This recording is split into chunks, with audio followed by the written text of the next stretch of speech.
address issues of personal responsibility in the culture at large, there's no easy answer. But we have to start at home, in our own homes. We have to take responsibility for ourselves. We have to teach our children to take responsibility and also model the behavior to them so that they will pass that on. I think the public was baffled by that relationship.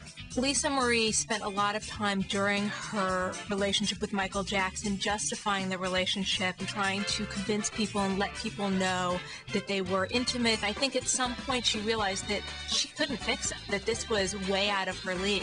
When someone comes in and reports child abuse or even suspected child abuse, the therapist is legally mandated to report that. They're kind of in the sexual exploitation Olympics, and each time the bar gets raised higher and higher, and they get crazier and crazier. Jen, how realistic is it to pin your hopes on a weekend fling or rendezvous, if you will? Well, it's not a good strategy if you're looking for a relationship. It's really hard to go back in dating time and put on your panties and say, oh, so how many brothers or sisters do you have? To kind of start to learn about who the person is that you just got naked with. So I'm thrilled that everything turned out great for you, but don't try this at home. This is dangerous. Right? We're concerned about your well-being. And when we talked about your sexuality last week, there was an assumption that we were criticizing it, when in fact it's a really fantastic part of your relationship, but you have to be careful that that's not all there is. It's often been said that men need sex to feel loved in a relationship, but women need to feel loved to have sex in a relationship. He's cheating. Yeah. What's up with the lipstick? Well, which is a great point.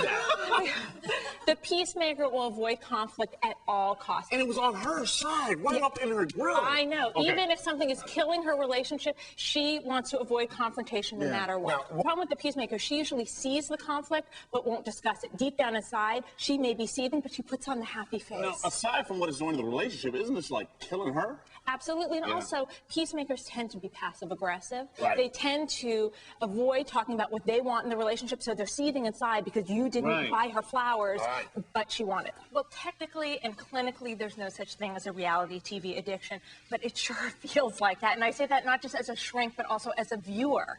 It can really just suck you in.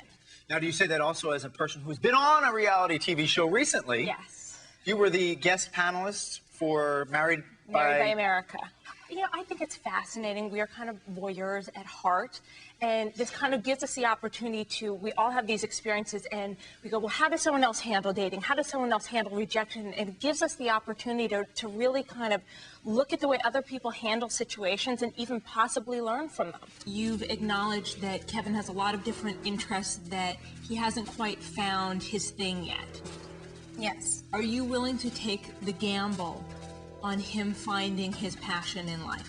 It seems like it's really coming between her and her boyfriend, who seems so loving and so caring, and it seems like they have so much great energy and love between them, and I would hate to see this ruin that relationship. Put a moratorium on surgeries. Let's do 2 years with no surgeries, and let's also see what other parts of yourself that you can develop, other places where you can feel special, not just in your profession and in your body, but other places where you can really develop yourself even more. Children tend to be natural, what we call intuitive eaters. They eat when they're hungry, they stop when they're satisfied, they leave a half a cookie on the plate, they go out and play.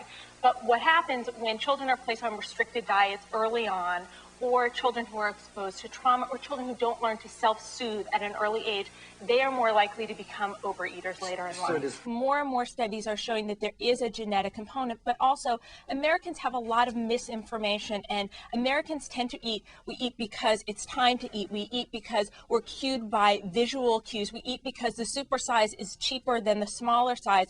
And less Americans are eating because they're actually physiologically hungry. I'm assuming that when you were married, he couldn't read your mind.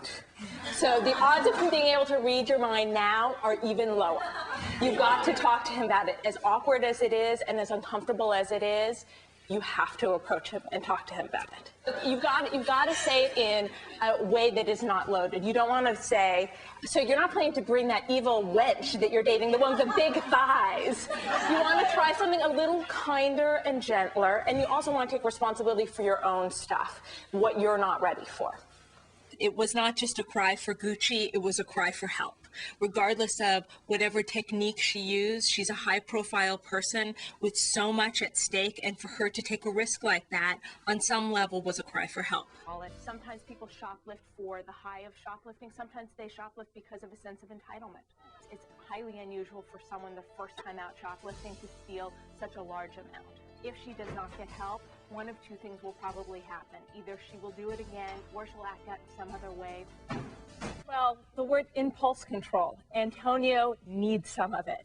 This boy's got to learn to keep it in his pants for 5 minutes. Oh, my! But the corpse of his relationship is hardly cold, and this man is running out and getting naked. I'm a little worried about their future, because when the going gets tough, he gets naked. And that's not good for marriage. Affairs are not good for marriages because they make you feel good. On the contrary, they erode trust, they erode intimacy, and they harm relationships. If a person puts as much time and energy into maintaining an affair as this author recommends, I question why they're not putting that time and energy into their marriage. If, in fact, the rumors are true that Gwyneth had an affair with Viggo Mortensen during the time that she was filming her movie, it does make you wonder what's going on, that she's consistently sabotaging her relationships. Your hormones are racing, you've got tons of money, you've got women throwing themselves at you. Why would you want to settle down now? I'm not convinced that we haven't been punked on this one. I think that they are putting on a great show and a great front, and I think that they even have genuine feelings towards one another, but I don't know that this is a long-term serious relationship. Before you are married, what you're technically supposed to do is try people on and see if they fit, and if they don't, you're kind of supposed to put them back on the rack. When you're a celebrity, every person you try on ends up on tape, in a photograph, so everyone knows about it. I think that every young woman at some point in her life will experiment with a bad boy. It just so happens that both these women experimented with the same bad boy. And everybody's saying, he's bad, he's a vampire, and then she doesn't listen. You can say, okay, who dates vampires in real life, but you cannot find a woman who has not dated a bad boy and been warned by all her friends not to do it. But really, the relationship with the bad boy is nothing but bad news, and it's important to go through bad boy detox, which is where you just cut off contact, no emails, no phone calls, no nothing. You let him know, you fill your calendar, you go out with your girlfriends, you let yourself go through grief and mourning, but get rid of him. He is blocking good men from getting to you. And the id is the most primitive part of ourselves. Freud said that if we were only id, we would do nothing but fight, have sex, eat, and just aim for pleasure. Crowe is the id gone awry. My observations of that video is that Russell Crowe was behaving like a feral animal. One of the things that I think is especially unfortunate about this incident is that nobody pressed charges, because part of the way that we learn to change our behaviors is by actually having consequences to our actions. And in this incident, unfortunately for him, there were no consequences. Thank God the doctor's here. Yeah.